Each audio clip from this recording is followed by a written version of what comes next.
All right, part two. Uh, that was kind of a cliffhanger, wasn't it? So we still have to think about the whole step, half step relationship between scales. And in a major scale, C major for instance, you can see how it's a whole step. So skip a fret, that fret in between, skip another fret. So whole step, whole step. Now comes the half step, then whole step, whole step, whole step, half step. And because these notes can be played in different parts of the guitar, as we talked about, this note here, for instance, is also this note. That means there's no reason to move up in that direction. You can play it like vertically up the yeah, in this direction.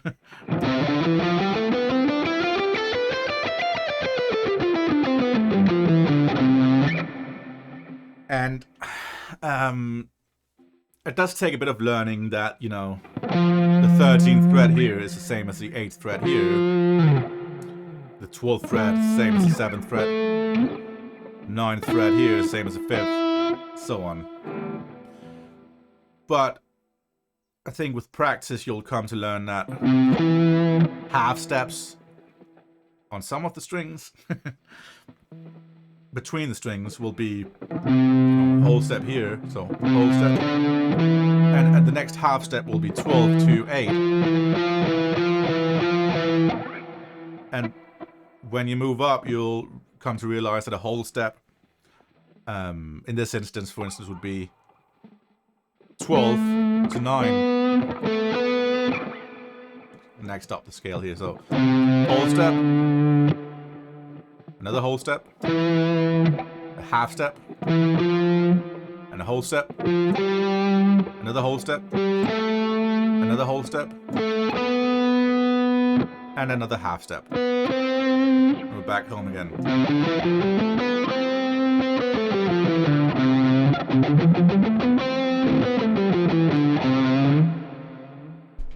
Now, let me just get rid of this. Better see here. Okay, that's interesting. That was not part of the plan, but okay. It's just, nothing. Can't always guarantee things go according to plan. See if I'm still in the same position, sort of.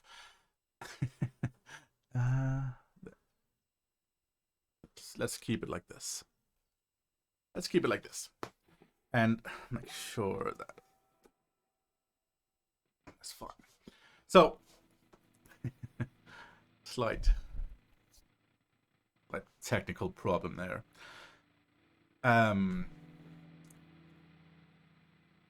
Trying to think here. So in the same way you'd build the chords, you see that we did it on the piano. A major chord would be built from a major third, which was 4 half steps, and then 3 more half steps to get to the 5th. And so 1, 2, 3, 4, and 3 half steps to get to the 5th. 1, 2, 3. Now you could play that in several places. And when we're playing chords, we again talk about, you know, root, third, and 5th, root. And that's one of the good things about the layout of the guitar, that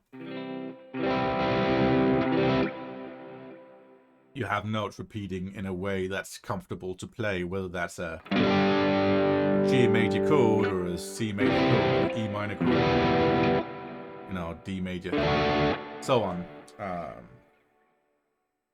It's pretty comfortable to play.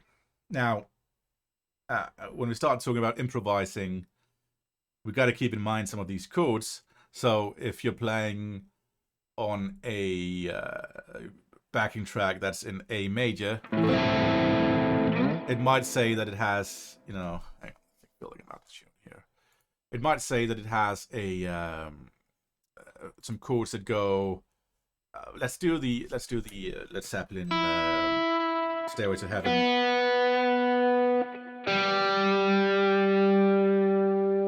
You know, the solo in that being an A major.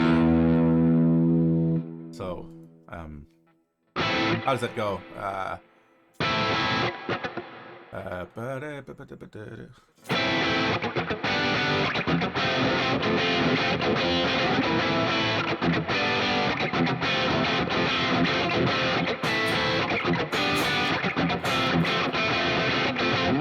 Something like that. I can't remember. But you'll think that, okay, so what scale does those chords imply? Well, you know, we start in the A major chord, and then we go to G major chord, and an F major. Now, if we think about the notes in there, see the A major has the A, C, and E, and the G chord has the G, B, and D, and the F chord has an F, A, and C. So those notes could fit quite well into, well, both the C major scale and the A minor scale, and that's why we talk about relative keys, because overall we talk about usually C major scales, major keys and minor keys, and those are considered relative keys, and A minor has the same notes as the C major. If I started that from A instead, it's essentially the same notes.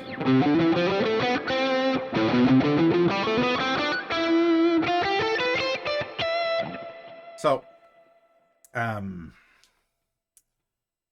consider that to be an A minor. So all the notes of the A minor scale will work relatively well over that chord progression. Or if we played it slower, you know, could sit on the A minor chord, and a bit later on the G and on the F. So we could play around with those notes in A minor, and I think due to the fact that visualizing on guitar can be quite tricky in that learning where all the notes are.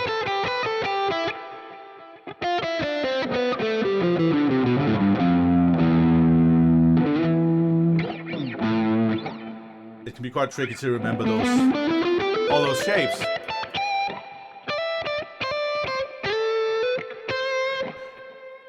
We usually start out learning the Pentatonic Box, and we usually start with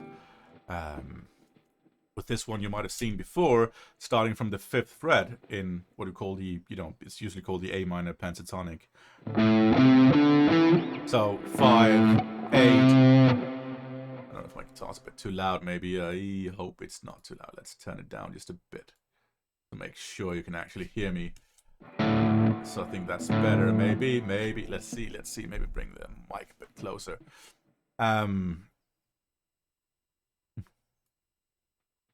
So you start in the minor pentatonic box. 5, that's the A note. 8, that's the C. 5, 7, 5, 7, 5, 7, 5, 8, 5, 8. So 5, 7. Sorry, 5, 8, 5, 7, 5, 7, 5, 7, 5, 8, 5, 8. Now, those notes have names too, of course, and you might notice that, okay, but that's only 5 notes before it repeats, and that's why it's called a pentatonic shape. It's implied in the name. It's got 5 notes, penta meaning 5, and that is essentially, you know, 1.5 step to the first note, then a whole step to the next one, and a whole step, then one whole step and a half step, and then you bag the root. And that shape is very, very used. And some people like it. It sounds good. It sounds great. A lot of people get a lot out of it.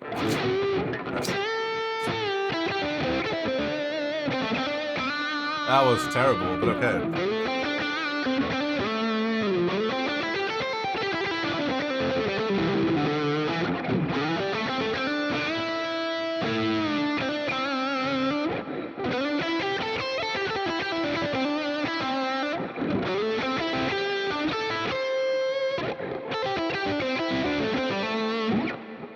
So a lot of people get a lot out of it, and I think it's important to know that you don't have to play the notes in order in a scale to use it. You don't have to go 8, 5, 8, 5, 7, 5, 7.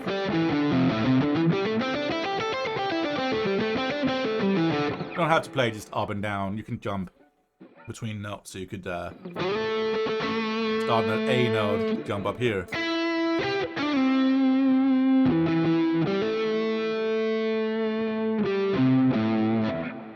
Sounds less rigid in a way when you do that.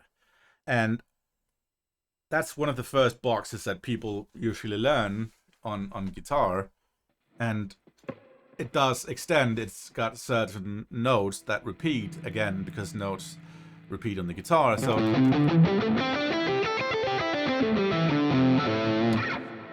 what happens if I move that fifth note here, note on the 5th fret, if I move that up to position up here? Well, it means we start here. Well, let's keep that. So we start in 8, 10.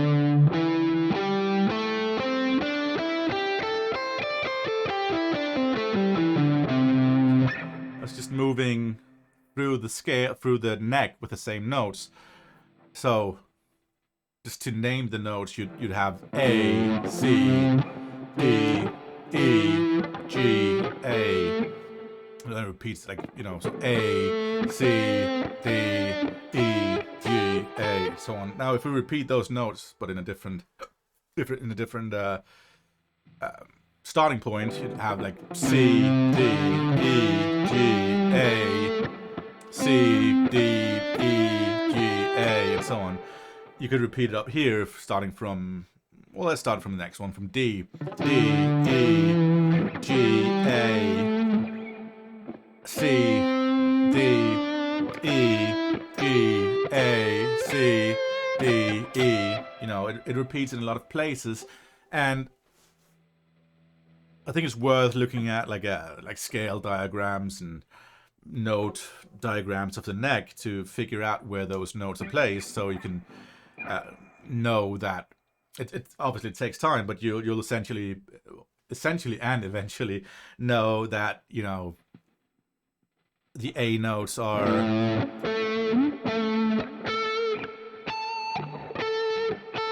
all in a lot of places, and I think that could be a good starting point too when you're thinking of the pentatonic box. You know, those 5 notes, 2, 3, 4, 5, and then the root again, the octave. Now that shape, maybe we could repeat it up here. Okay, that's cool.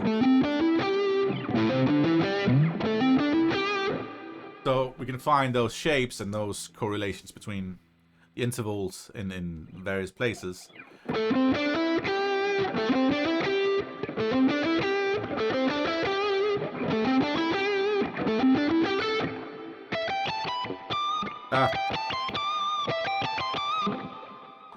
So once you've kind of gotten familiar with the pentatonic shape, I think it's worth trying to add in the notes that we were talking about from the key of C major. And you might already be thinking, okay, what notes was that? But if you recall, in C major we had C, D, E, F, G, A, B, and C again. Now, the notes I mentioned before in A minor pentatonic was A, C, D, E, and G. So we're missing we're missing the F, and we're missing the B. Now, some notes you will like, some notes you won't like all that much, but if we add them in, you know, starting from the A, that's what comes after A. Well, that's B. So, A, B, C, A, B, C. Move it down. Now, the next couple of notes was D, E, and F. So now we have, and then we had, then we went to G, A, B. Well, G, A again. So you can start adding in those notes once you kind of, either through looking at the piano and figuring out where the notes are on the guitar, or looking at a diagram of the notes on the guitar, you might start to figure out that, you know, that's an A, B, C, D, E, F, G, A, B, C, D, E, F, G, A, B, C.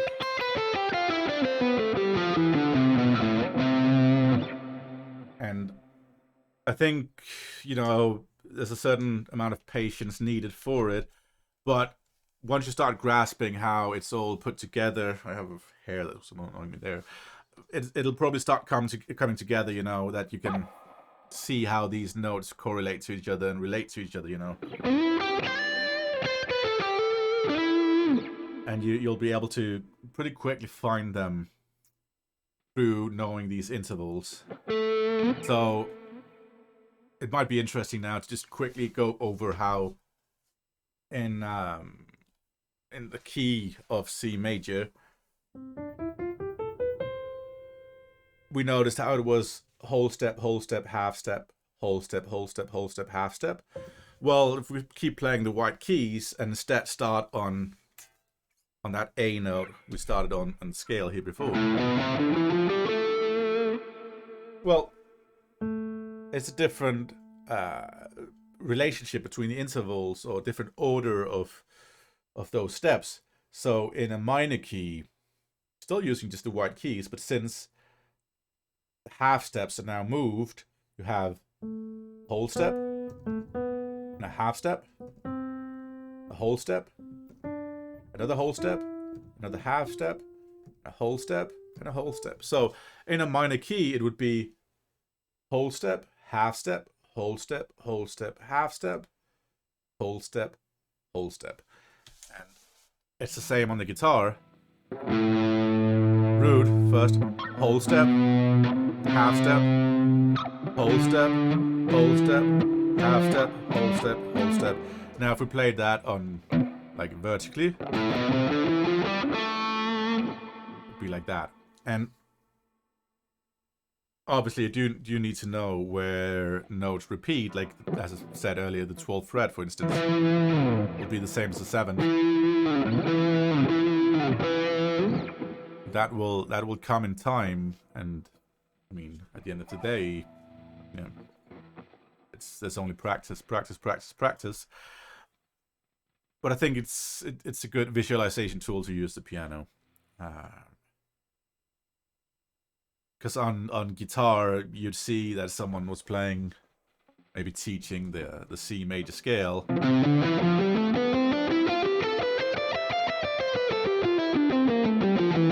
Messed it up one more time.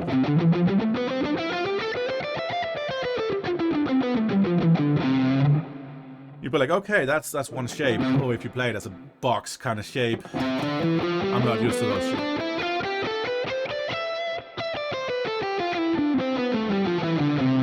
Not used to playing those kind of shapes, sorry. But then moving to the A minor, which we saw on the piano, was exactly just the white keys too, but on the guitar it's a different shape.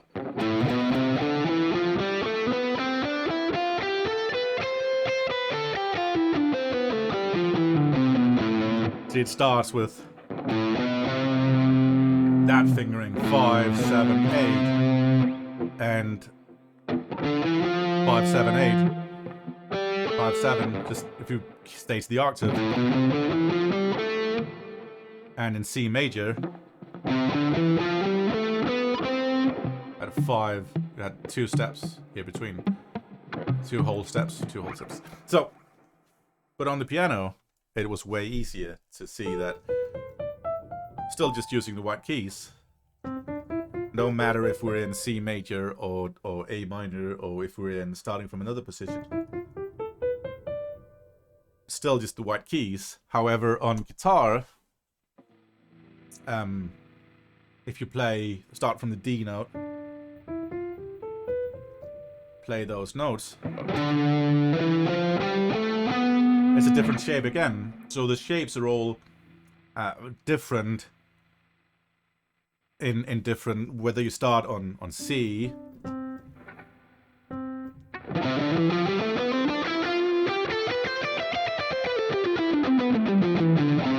or if you start on E, you know, on the piano it'd just be all the white keys, but on guitar you'd be playing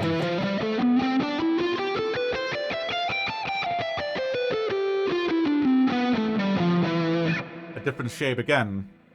And on the start from G, still the white keys on the piano, but starting on G, you'd be playing, let's go here.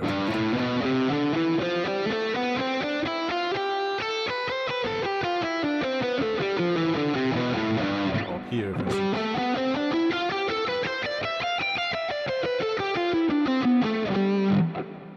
Now, the good thing comes in with guitar is that when you go to a different key, such as the G sharp major we were talking about earlier, the shape is the same on guitar no matter what key you're in. Well, you know, sort of. So where we had to change our fingering on the piano to play in, let's go E major, we had to alter that and bring in the black keys and all that. On guitar, you don't have to do that. So, you had the C major scale, and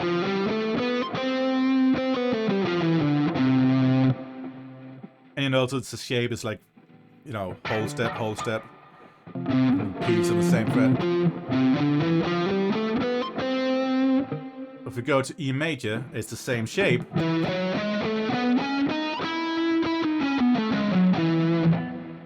Oh, so step in between, repeat that note, step in between, go to that note. So same as here. So that's one of the good things about guitars. It's actually very shape-based, though it made it sound like it's not shape-based. If we went to, say, B major, so I'd just been playing in C major. This is C major. Now, what about B major? Well, it's the same shape. A major, same shape. G sharp major, same shape. And of course that shape repeats differently on like once you go up the strings. If I played the whole shape here, you know, let's go A major. Up, one more time.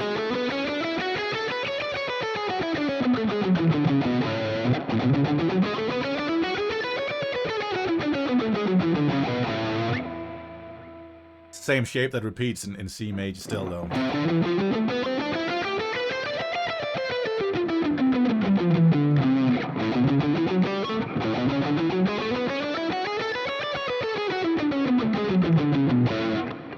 And you might start to notice that some shapes on the guitar repeat too if you break down the whole shape of, for instance, the C major. Now if I play that C major here, you'll notice it's 8, 10, 12. 8, 10, 12 again. 9, 9, 10, 12. Now, if I move that shape down here to the 3rd fret, you'd notice it's the same stretches between the fingers, the same intervals. So it's essentially a shape of, let's think of it as these two here. 2, 2, 2. That's the same sound here, you know.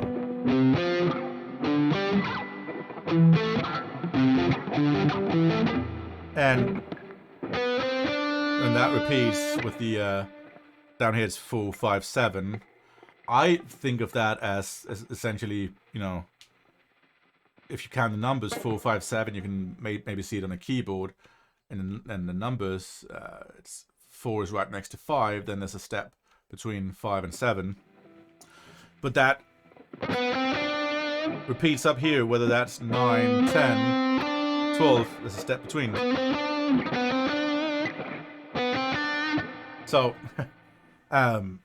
now if we go into like improvising on a backing track, I'd pick out a backing track that was an A minor, and at first I'd probably just try and play around with that A minor pentatonic box. Let's try and find a backing track. Let's do that. Maybe if you search for something like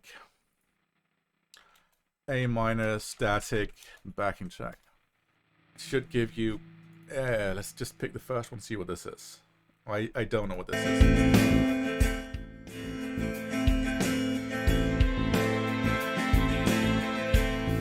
It's sitting on that A minor chord.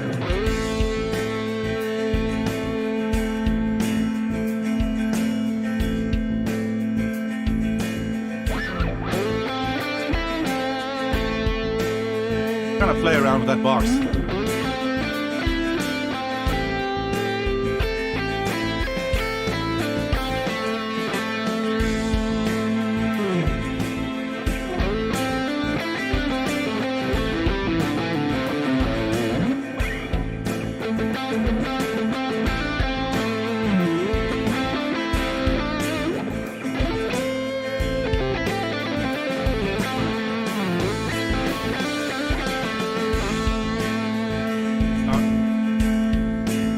Now let's try and bring, did that go up in tempo? I don't think it did, no. Let's try and move that position up. We talked about that a bit earlier, how, you know, you can find that same note up there, and you have the second shape of the pentatonic boxes.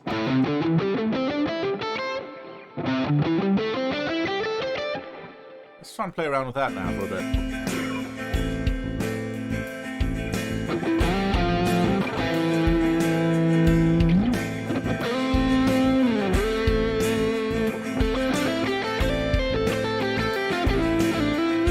I'm messing up here.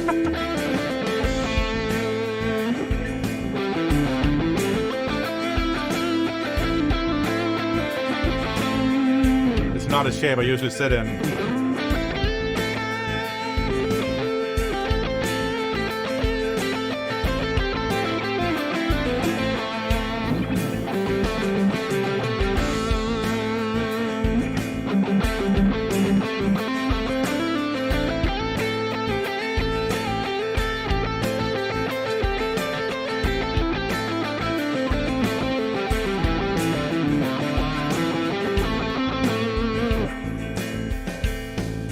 Let's move it up again and go to the next shape. What else here? Now,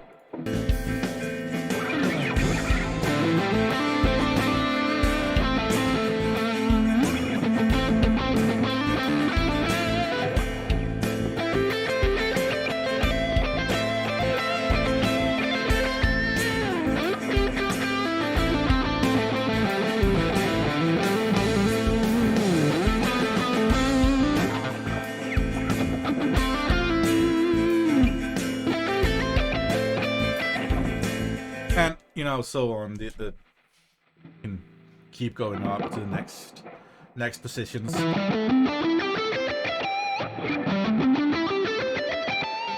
Now, I'm not too keen on actually practicing boxes and shapes too much, because I always found that when I was learning the keys, learning to improvise, I had a much better time making it musical by, well, obviously I learned the shapes way back.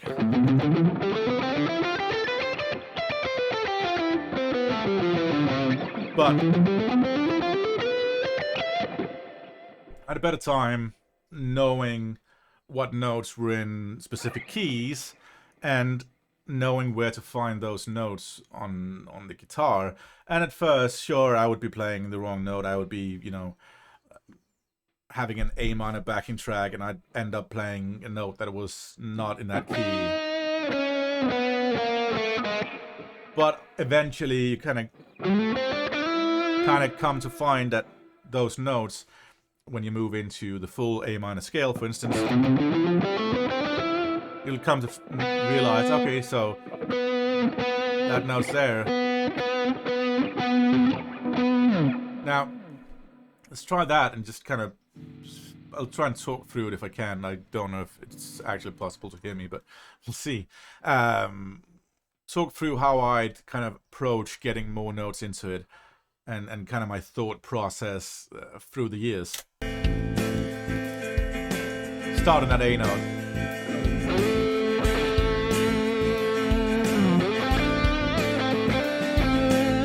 Now I know that note there is an A minor too, and I want to go up to that fifth, that 5 there. Maybe I can bring that 4 in there. Now what if I bring that 7 down here?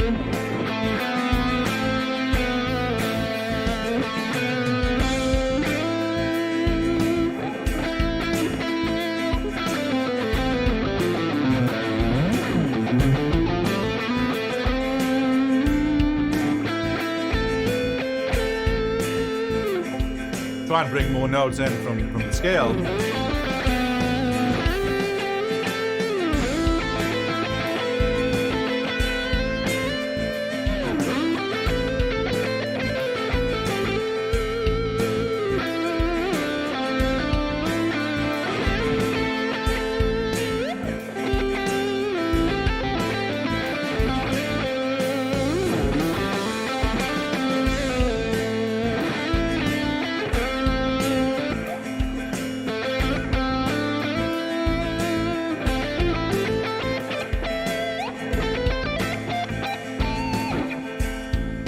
So on. That's probably what I'd start to think about. Okay, so where are those notes?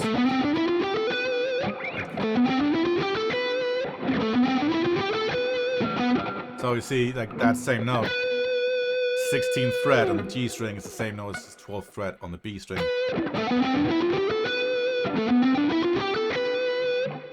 Go up. Same note again. And I'd start to, you know, I remember at one point I was mostly familiar with like A minor and E minor chords, and you know, I'd know that the A minor had you know, A minor chord as we talked about in the piano. Then it had the B diminished. So, and then the C major, D minor, E minor, and F major. Now that would be here too, of course. And then G major, and we're back to A minor.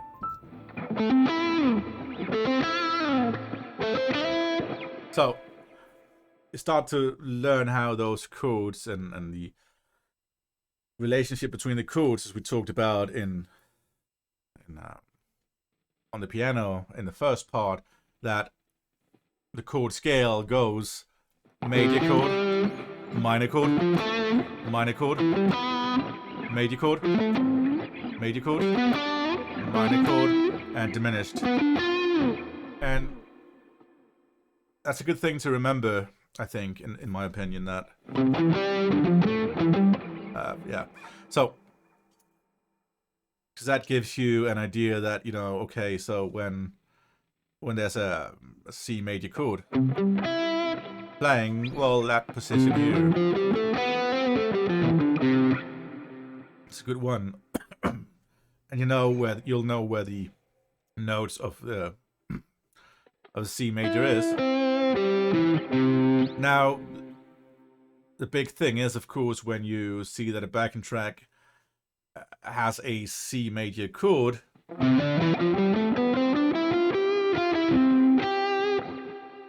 you'll not want to jump down to a position down here if the next chord is F major. So you don't want to play like this, for instance.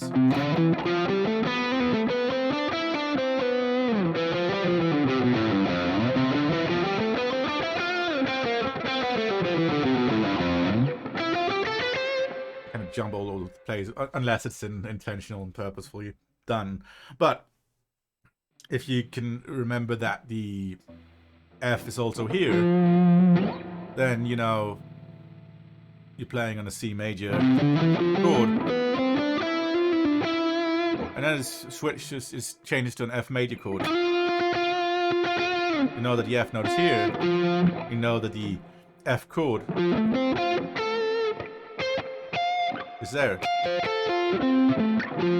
But there's lots of practice in this, and you know that the C major is here.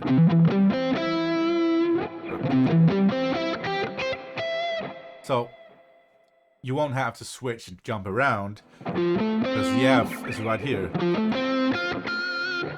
And even if you have something like an F major 7th, we talked about in the piano, it's root, 3rd, 5th, and then the 7th, which was E in F major.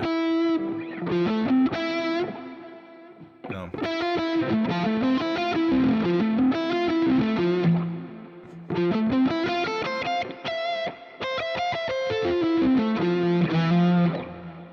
You could do that with any of the other chords as well, the C major 7.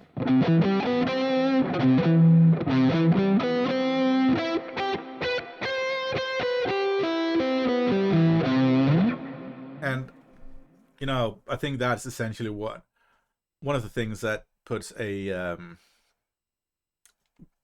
apart some of the guitar players out there, is that some of the guitar players will know that you don't have to jump up and down to find the next chord or the next key.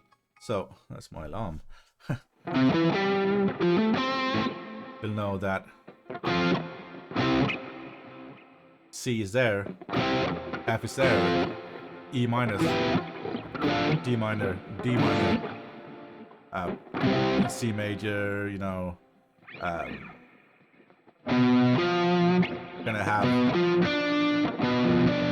that B diminished, and so on and so on. Now, I don't know how much more to add to this by now, but you know, I'd think about the chord tones and maybe pick a modulating backing track here towards the end of this, because I've got a few things I've got to go do soon. But, and I've been rambling for like near 2 hours now. Put on this backing track and kind of talk through it, and I might mess up a bit, but we'll see what happens. This is a modulating backing track that goes between a few different keys. So it starts in... So the first chord is a C major 9, and it's essentially in sort of Dorian. Well, then it goes to like a B minor at 9.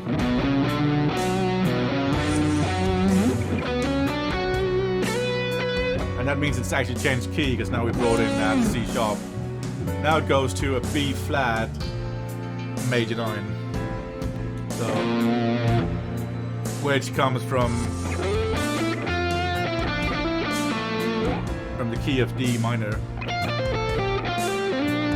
Now it goes to an A minor, And I'd play A minor over that.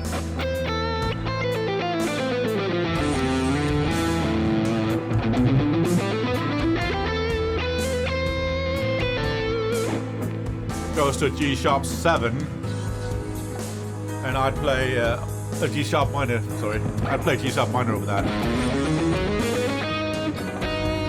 And now we have a G major 7 sharp 11, which is F major 7, and a G11. I think it's G. So let's try it. C major 9. Chord tones.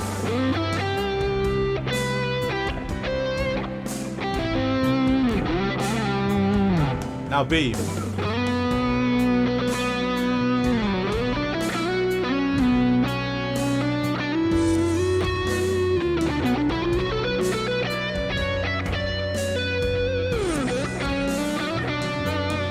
Now comes the B flat.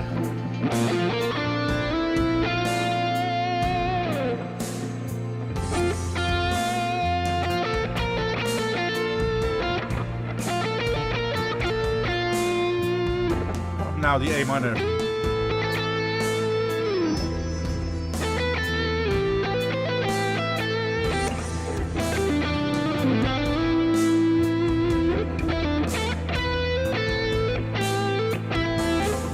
G sharp.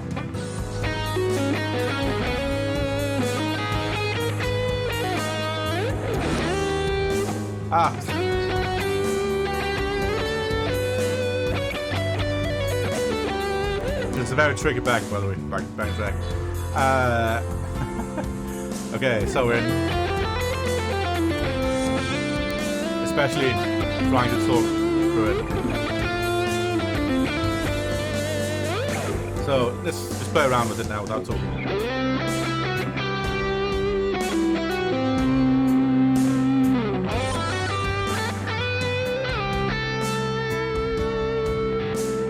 Mention the changes.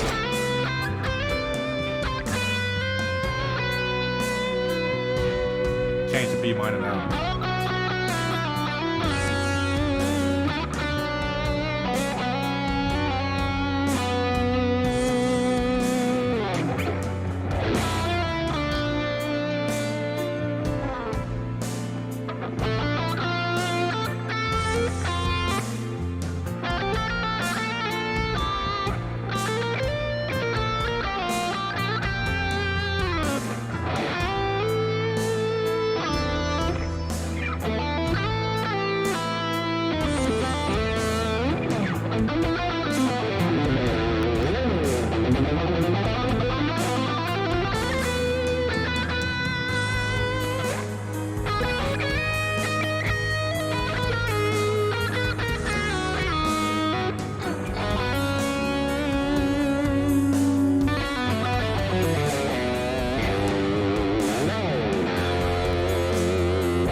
So that was a bit messy, but so what I would think about this is a very, I think it's a difficult backing track, and it's difficult for me too to make it sound coherent. But once you're playing in like on the C major 9, I'd think of that as a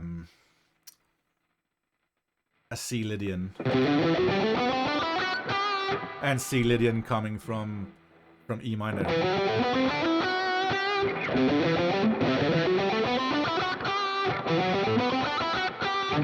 And the next chord is a B minor. So the difference between E minor, the key of E minor, which has the C Lydian in it, is that instead of that C note, we now have a C sharp. So if you can focus on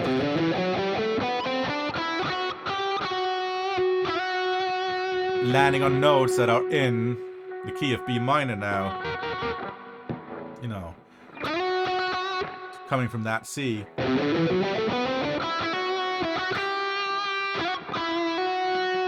That next note is in B minor. Now here then it shifts to B flat major. Yep. So what notes do we have in common from B flat major and B minor? Well, let's see. Well, that note is not in common. This one is, and this one is. This one is. Yeah, so we have a few notes in common. So let's, when we get to that B flat major, let's try and hit one of the notes that are already in B minor. So we kind of go maybe.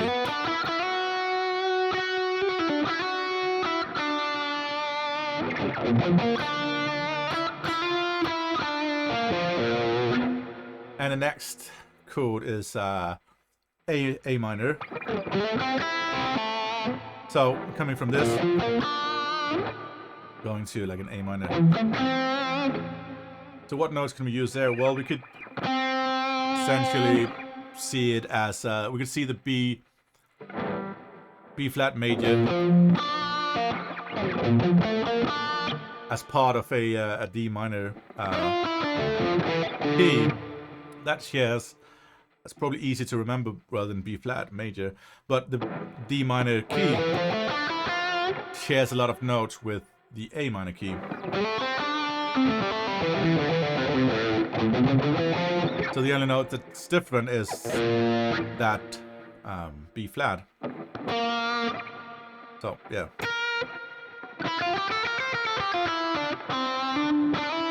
So when we go from that B flat major, let's try and find a note that's in the key of A minor.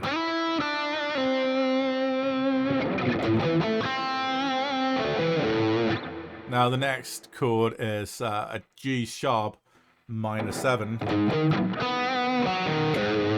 And that's essentially, now, coming from an A minor,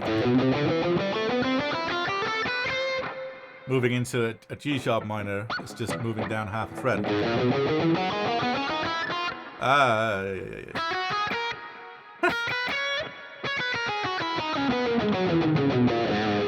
And the next one being G major 7. So G major 7, but actually has a sharp 11. That's the 4. So it's actually in the key of B minor again. And so coming from that, what was it? G sharp minor 7.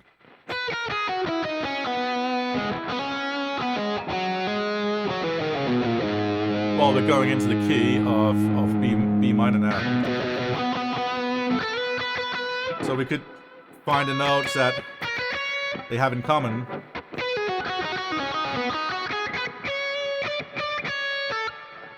And kind of rely on those notes to shift the key. The last one was F major 7 and G11.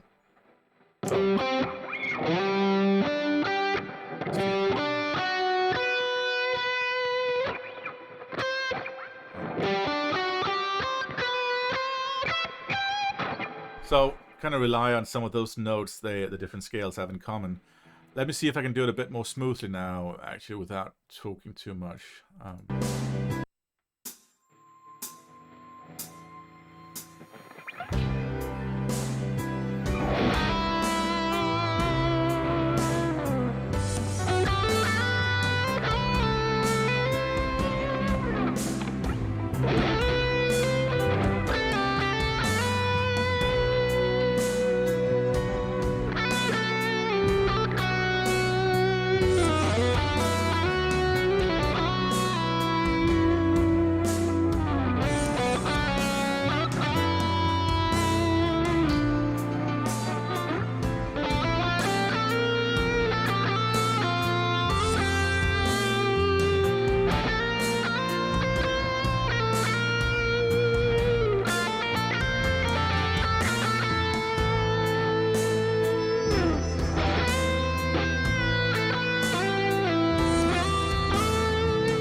That was me trying to play it a bit more smoothly now. I not quite used to switching between that. That's A minor. And I wasn't really in my mind ready for what notes they had in common, but I see that they have the B note there in common. They actually have the E note. Let's hear those two notes.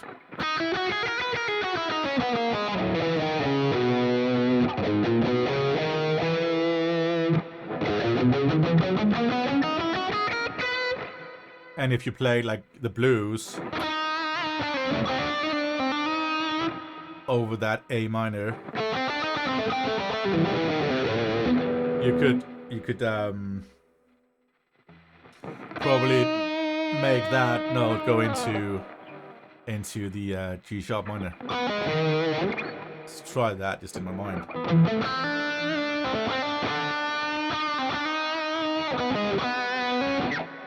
I want to try that change. See if I can find it. So let's try and play the blues on the A minor. To do that, we end on the blues note of the A minor blues and go into the G sharp minor.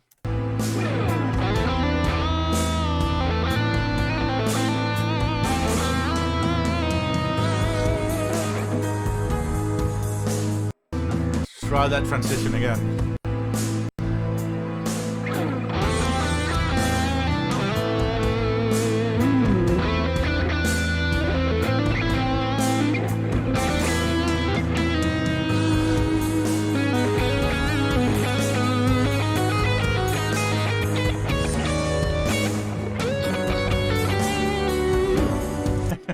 So that's how I'd probably try and think about it, and that's most of what I do when I practice, kind of play over these kind of backing tracks and kind of see how can I make some lines work.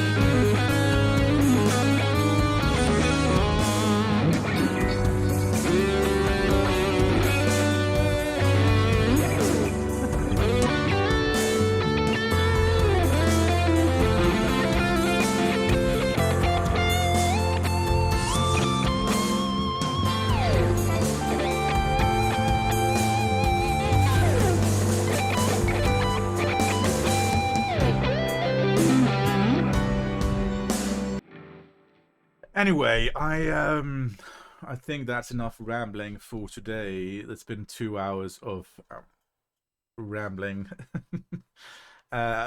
Maybe some of you will find this useful, and if not, well, at least you've had something to listen to for 2 hours.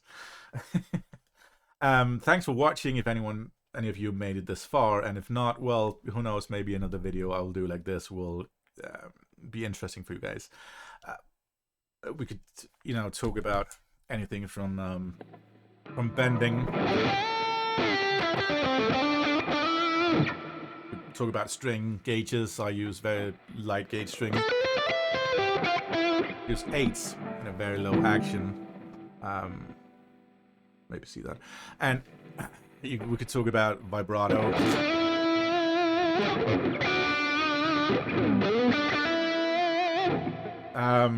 Talk about alternate picking. If I can even do that now, that's barely gone.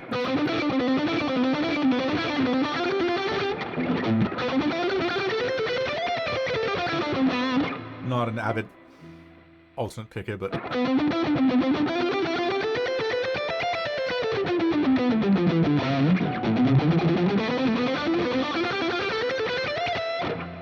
talk about sweep picking.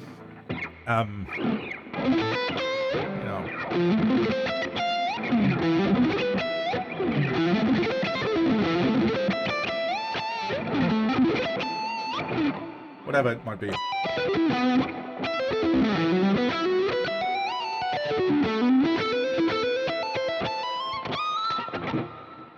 Lots of things, legato, you know. Anything you want to talk about.